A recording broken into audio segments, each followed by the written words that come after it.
finally joined by former South Carolina cornerback Jaycee Horn. JC, how's everything going, man? Man, everything going good. Just wrapped up the season for myself. Just trying to get my body back right, and just staying in shape was a big thing for me. So everything going good right now.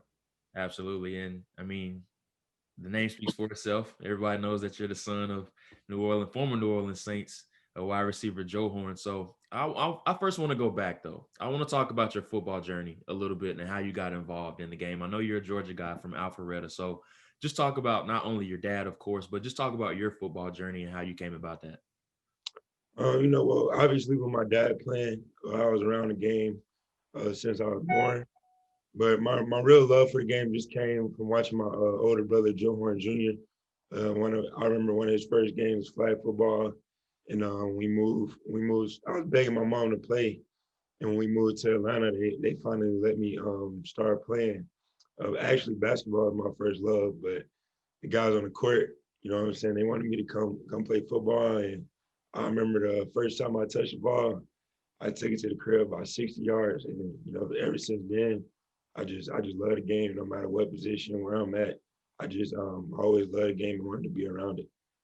Okay, so I didn't know you were a hooper now. So I have to ask you, did you just play just to stay in shape or are you actually good? No, basketball is that was the main sport. I look forward to basketball season, AAU. Actually, my ninth and 10th grade year, I didn't even play. I didn't play football. I was strictly basketball. So I definitely love the game of basketball too. So who would you say you play like right now that's in the NBA?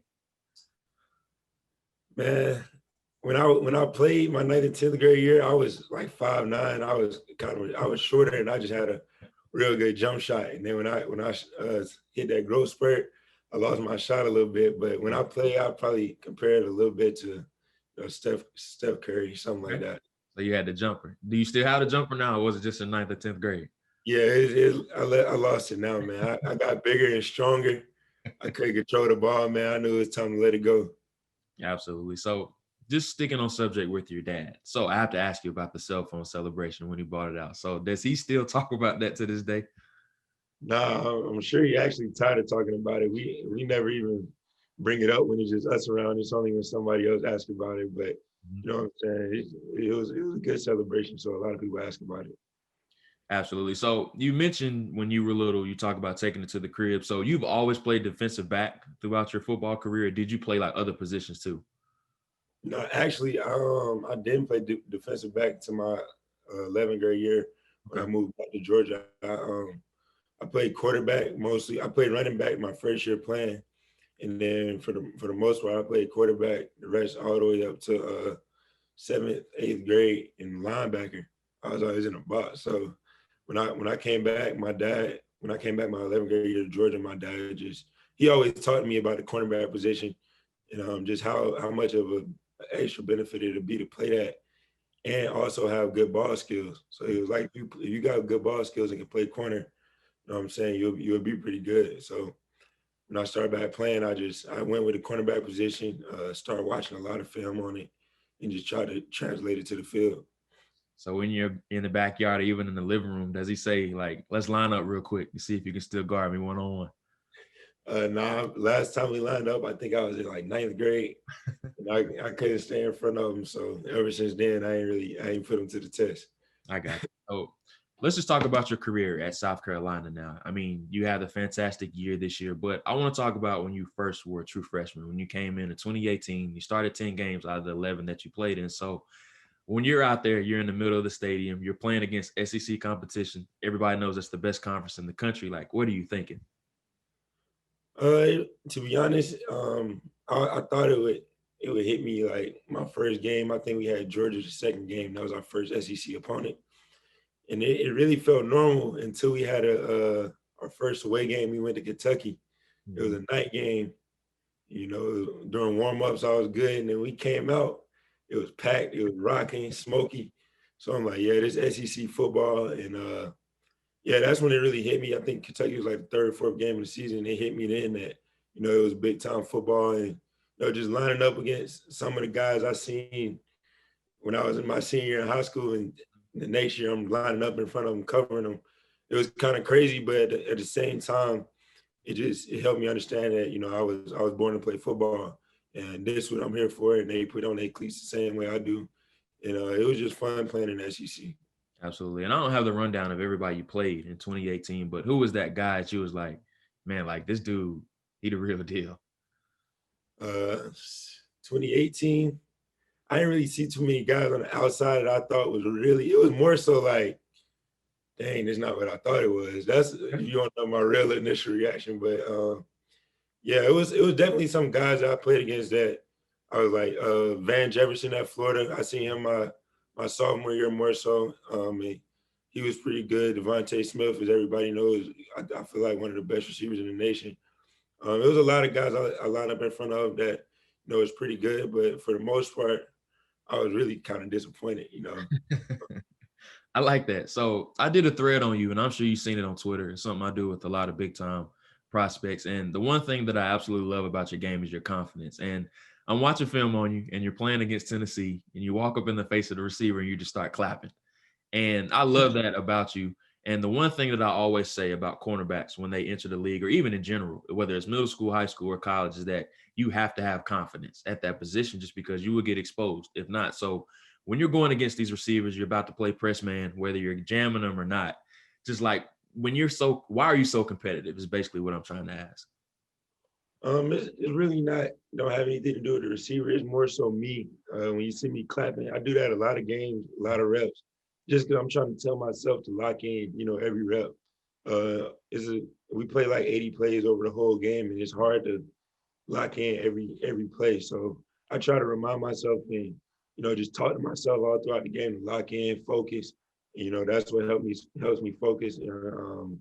That's competitiveness always been one of the biggest things for me. Just growing up, everything I ever did, even my family, we just real competitive.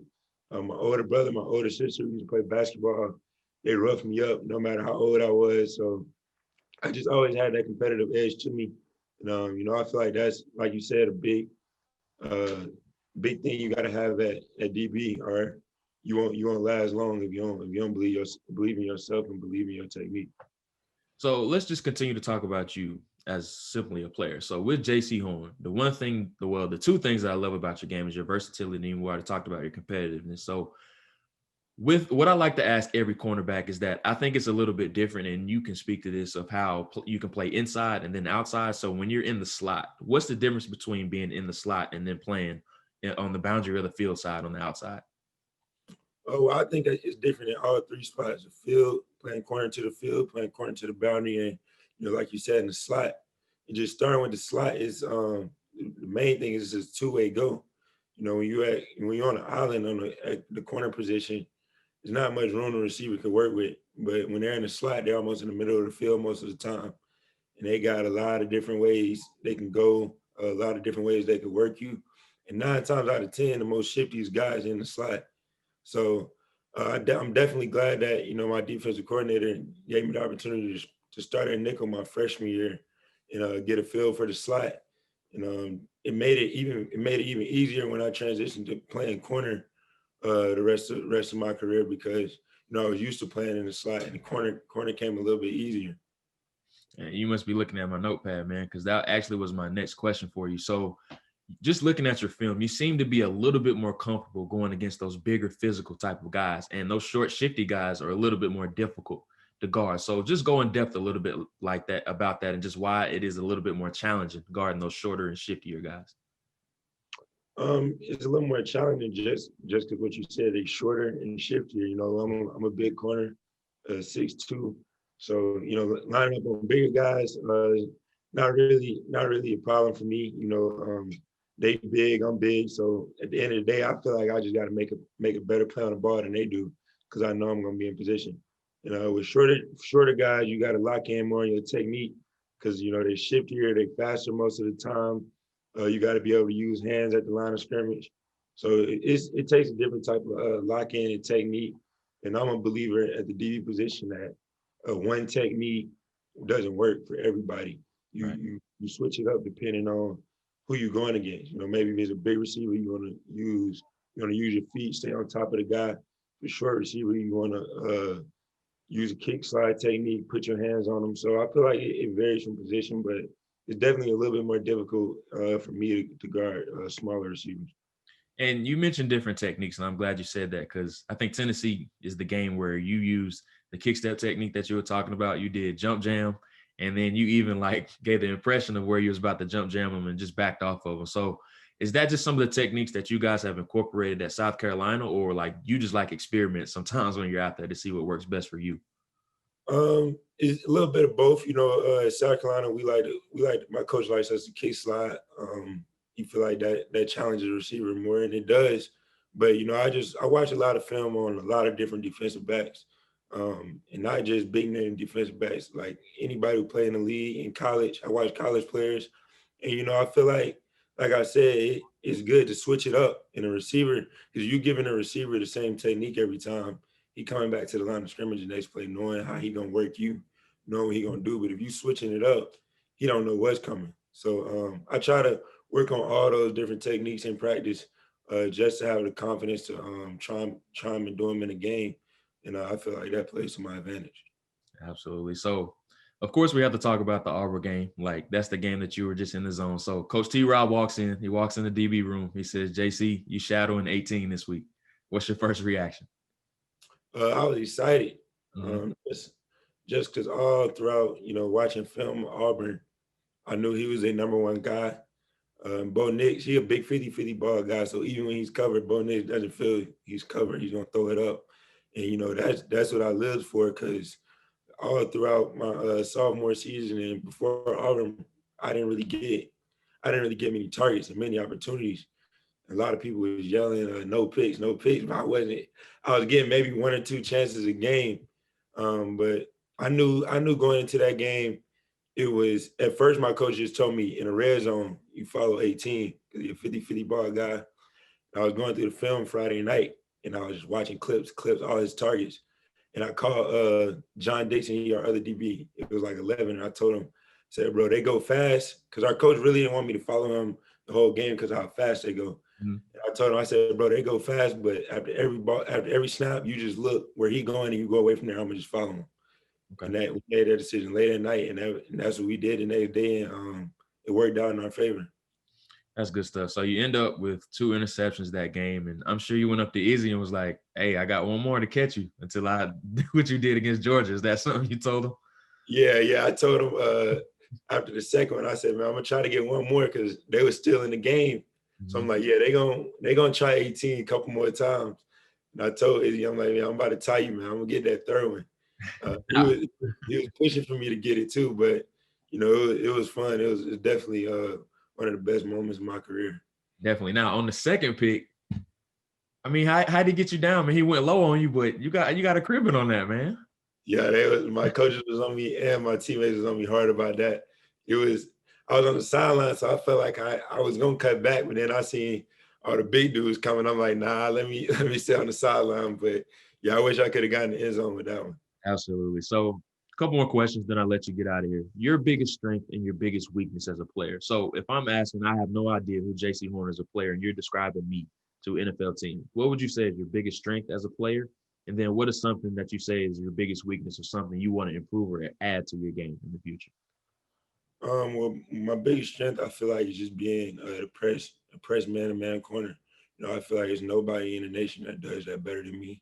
And like you said, my other biggest strength, just my competitiveness, the way I play the game. You know, just confident.